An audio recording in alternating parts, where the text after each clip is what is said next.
সকাল অনেকটাই সকাল, সকালবেলা গাছে জল দেওয়া হবে।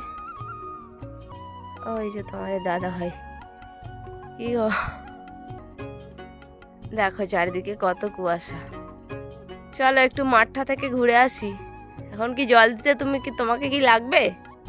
দেখো সকালবেলা একদম টুপি মাফলার পরে, নাহলে একদম এখানে প্রচণ্ড ঠান্ডা। দেখতে পাচ্ছ কত কুয়াশা, কুয়াশায় কিন্তু চারিদিক ভর্তি হয়ে গেছে।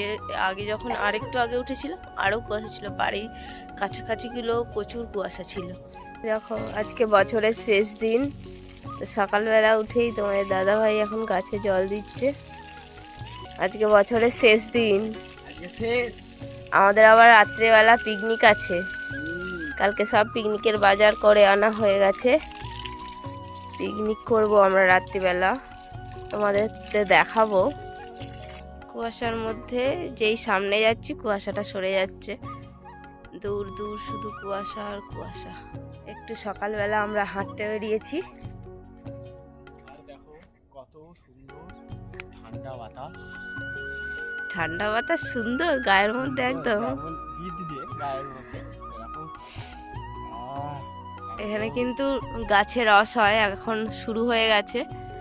তাল গাছে এবারে তাল গাছের রস কাটেনি, তাই না?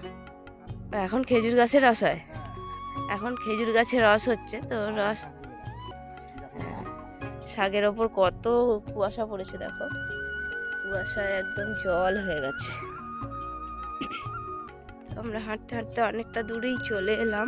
আবার বাড়ি গিয়ে সব কাজ করতে হবে, এখনো কিন্তু কাজ হয়নি। সবে মাত্র উঠে একটু এদিকে ঘুরতে চলে এসেছি। আমাদের সকালবেলা উঠে পড়েছি, এবার কাজকর্ম হবে। রাত্রিবেলা আমাদের পিকনিক আছে, পিকনিক হবে। পিকনিকটাও তোমাদের সাথে দেখাবো, কি কি রান্না বান্না হচ্ছে।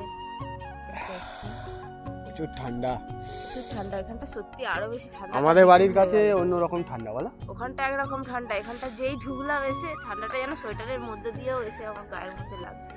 এখানটা বেশি ঠান্ডা। ঠান্ডা তো লোকালিটি, সমস্ত কিছু আগুন জ্বালানো হয়, তারপর মেশিন পত্র চলে, একটুখানি গরম থাকে জায়গাটা। এবার 3-4 জন বাড়ি পুরো শিশিরে, ফ্রিজ মানে ওদের দেখো বিন্দু বিন্দু। হ্যাঁ হ্যাঁ বলছিল ফিরিং শাকই, বলছে নাকি এরকম মাথায় দেখো ছিটছিট। তো এবার জানি না, এদের ভর্তি হয়েছে কড়াই জমিতে ফিরিং শাক। দেখো এইটা কি শাক বলবে তো তোমরা? ফিরিং শাক কি? কারণ আমি বুঝতে পারছি না ঠিক।